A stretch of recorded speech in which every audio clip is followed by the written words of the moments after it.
Good morning. Just let the cathedral talk.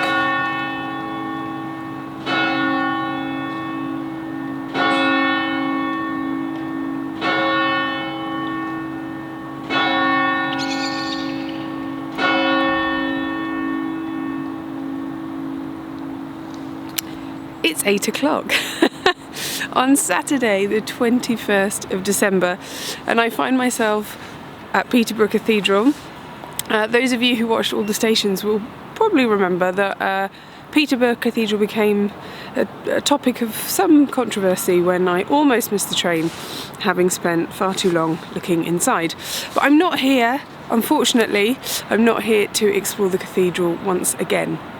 But I am here to show you some more of the amazing historical highlights that Peterborough has to offer. I only have a couple of hours because, excitedly, I have to be back at Peterborough railway station to pick up the very last 125 Intercity High Speed Train travelling along the East Coast Main Line.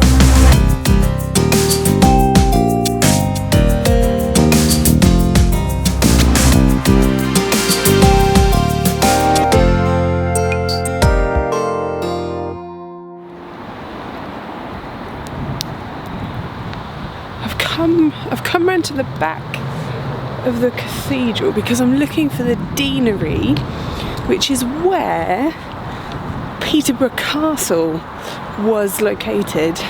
I can't seem to find, I thought it was on the other side, but I can't seem to find a way in. There's a plaque just here, let's have a look. Nope, that's nothing to do with the castle. Maybe I'll go inside and ask.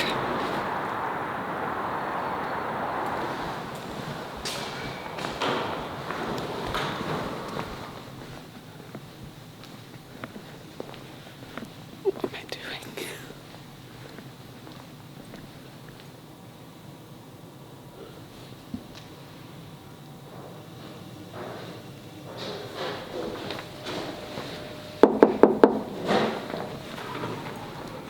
Heading back out, the very automatic door. A very nice lady inside the cathedral said that to the left-hand side, as you look at it of the cathedral, you'll see halfway down where the nave is the deanery door, and behind that is where the old deanery used to be, but it's now private residence. So fortunately, I don't think I can get access to show you.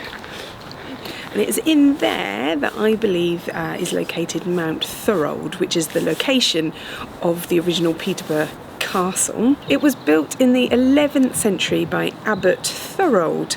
It was built just after the Norman conquest, and its purpose was to defend Peterborough against attacking Danes, who just prior to the Norman invasion had themselves invaded this part of the country and had sacked and burnt down the town. It would have been a very simple motte and bailey style castle, classic Norman castle. On top of the mound would have been a wooden keep surrounded by quite a substantial ditch.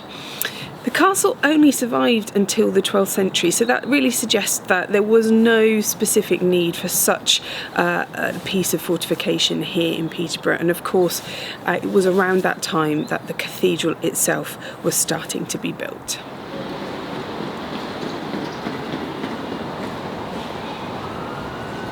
For my next stop, I'm heading just outside the city centre to try and locate something that could just prove as elusive as the castle. But fingers crossed, I can find it.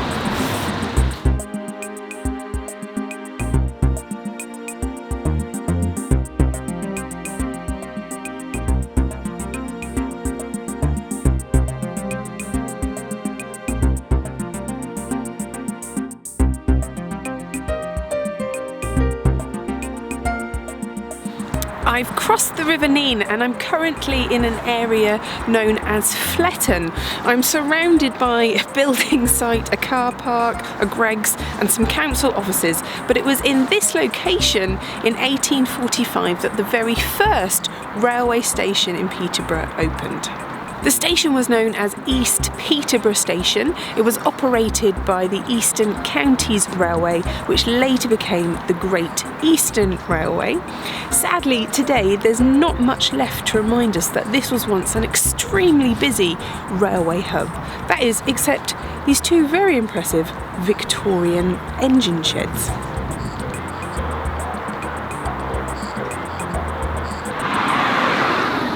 Standing on London Road, one of the busiest and main thoroughfares that go in and out of the city of Peterborough.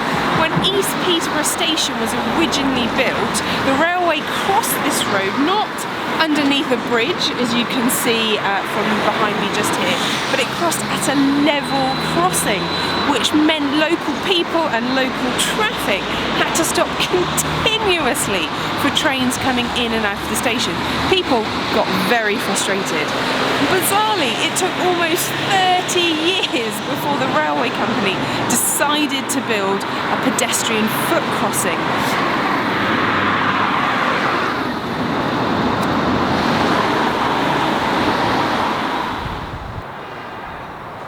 I've come to the beautiful St Margaret's Church, but before I talk about the church, I did just want to mention Fletton's connection to the brick-making industry. Now, it is staggering to me that having been around Fletton for a little while, I cannot find one reminder, not even a plaque, that talks about the importance of Fletton to the brick-making industry. This importance began in the late 1800s with a man called James McCullen Craig. He purchased a piece of land here and started his own brick-making business. The reason he did this is because the land at Fletton is uniquely placed for making brick. It contains something called Lower Oxford clay, which is perfect for brick making. Fletton bricks became famous, and because the majority of the bricks that were made here were transported to London via the very handily located railway, they also became known as London bricks. Now, the London Brick Company was established here and incorporated in the year 1900 and is still going strong today. It's owned by another company called Forterra, who still make bricks in the area just a little further up the River Nene at Kingsdyke. St Margaret's Church dates back to the 12th century, but is most famous for its display of 9th century Anglo-Saxon carvings, thought to have originally belonged to Peterborough Abbey and transferred here after it was destroyed by fire in 1116. I'm heading back through Fletton Fields, timing it hopefully just right to pick up the HST and to meet Jeff, and hopefully also with one other tiny little thing to show you.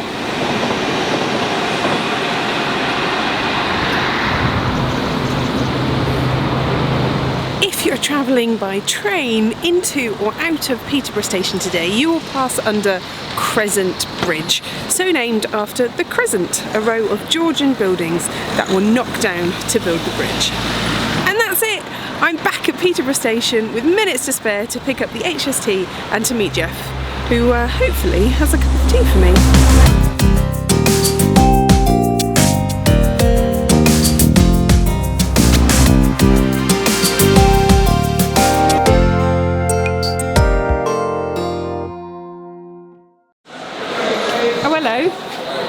Tickets, please. Are we here for another Peterborough incident? Where's my tea?